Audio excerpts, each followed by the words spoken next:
Halo anak-anak, di video kali ini kita akan membahas materi bahasa Indonesia yaitu simpulan isi teks, laporan hasil pengamatan, dan simpulan paragraf.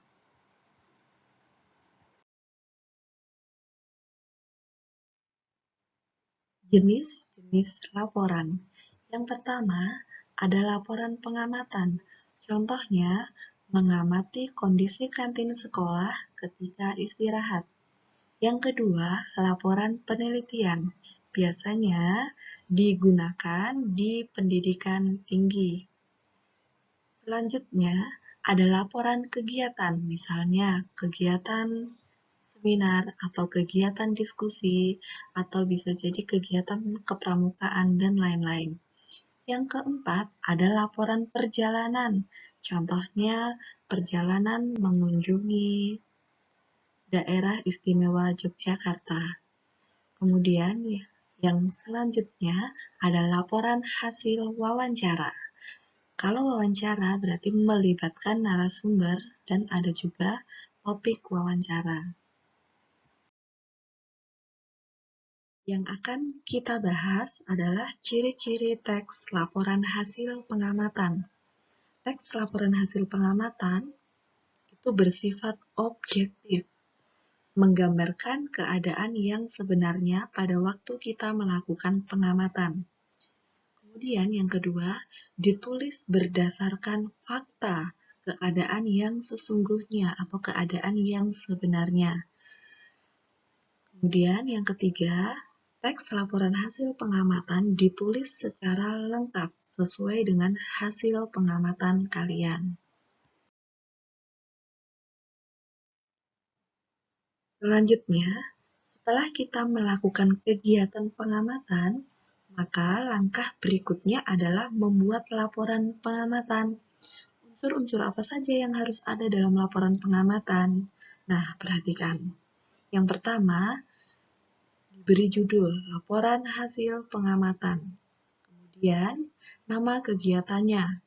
Misalnya, pengamatan di Taman Buah Mekarsari.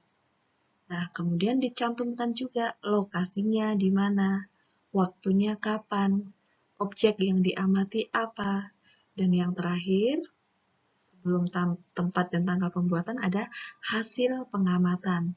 Nah, di hasil pengamatan ini biasanya diuraikan dalam bentuk paragraf. Kemudian setelah hasil pengamatan di bawahnya dicantumkan tempat dan tanggal pembuatan laporan. Ada pengamat, kemudian diisi tanda tangan dan nama yang mengamati.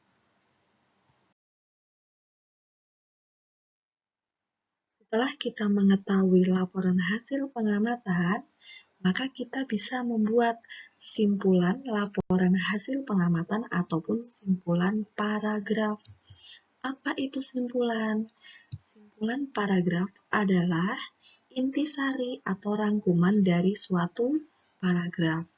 Jadi dalam simpulan itu menyajikan isi atau mewakili isi dari keseluruhan paragraf itu dalam bentuk yang lebih ringkas.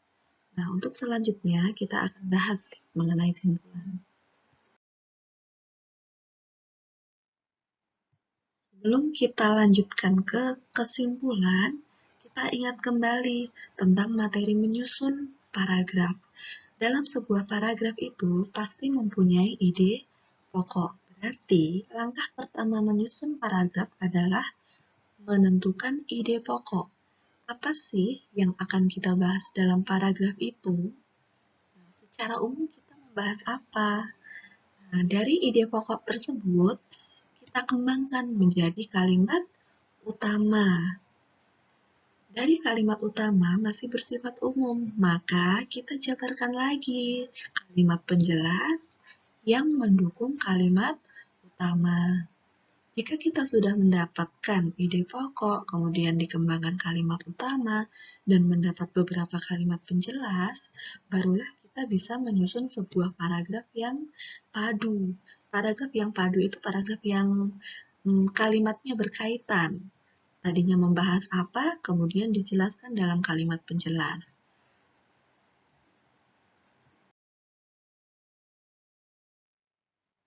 Berikutnya, langkah membuat simpulan. Yang pertama adalah membaca keseluruhan teks dengan seksama sampai paham. Sama seperti menentukan ide pokok kemarin, kita harus membaca teks atau bacaan itu berulang-ulang sampai paham betul isinya apa yang dibahas. Kemudian yang kedua, tentukan ide pokok setiap paragraf. Seperti yang Ibu jelaskan kemarin, bahwa bacaan atau teks itu biasanya terdiri dari beberapa paragraf. Satu paragraf itu biasanya ditandai dengan awal kalimat yang menjorok ke dalam penulisannya. Nah, setelah menentukan ide pokok, temukan kata kuncinya apa yang dibahas dalam paragraf itu. Nah, setelah menemukan kata kunci, baru kita membuat simpulan sesuai dengan bahasa kita sendiri, tetapi memiliki arti yang sama dengan yang ada di bacaan. Jadi, kuncinya bahasa Indonesia itu ketika menjumpai sebuah teks adalah kalian harus baca betul-betul, baca dipahami isinya apa. Kemudian jika menentukan ide pokok atau simpulan, itu dikembangkan dengan kalimat sendiri, jangan sama persis. Kecuali kalau itu menentukan kalimat utama, maka bisa diambil sama persis dari kalimat yang ada di bacaan. Paham ya? Selanjutnya, kesimpulan yang baik itu yang seperti apa? Yang pertama, kesimpulan yang baik itu berisi pesan yang ingin disampaikan kepada pembaca. Jadi mewakili isi pesan yang ada di bacaan, tapi bentuknya lebih ringkas. Yang kedua, intisari dari tulisan.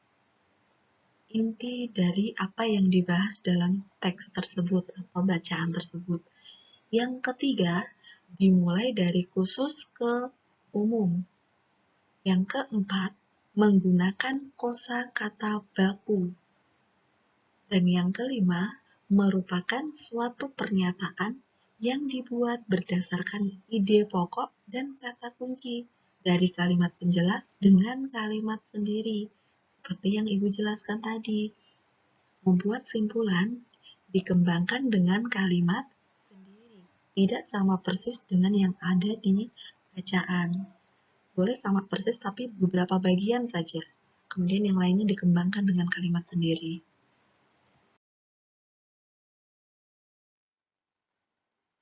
Contoh. Nah, ini Ibu ambil dari buku tema 1 dengan judul bacaan Tumbuhan Sumber Karbohidrat, Protein, dan Vitamin. Kita baca dulu paragraf satunya ya.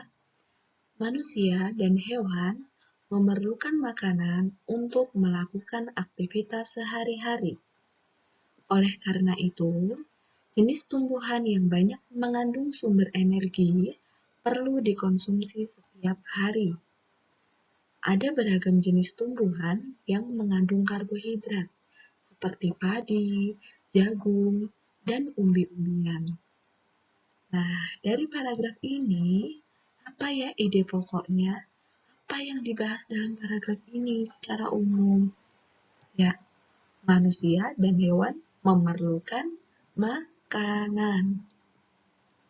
Kemudian dari ide pokok, apa kalimat utamanya? Terletak di awal atau di akhir? Termasuk paragraf deduktif atau induktif? Ya, betul. Ini termasuk paragraf deduktif. Jadi kalimat utamanya di awal, yaitu manusia dan hewan memerlukan makanan untuk melakukan aktivitas sehari-hari. Nah, saat menentukan kalimat utama ini, bisa diambil sama persis dari yang ada di bacaan. Ide pokok sudah ditemukan, kalimat utama sudah ketemu. Kata kuncinya apa ya? Ya, kata kuncinya itu makanan yang mengandung sumber energi. Jadi, kita bisa membuat simpulannya, yaitu manusia dan hewan memerlukan makanan yang banyak mengandung sumber energi untuk beraktivitas. Sampai di sini paham ya? Jika kurang paham, tanyakan lagi ke ibu guru. Terima kasih.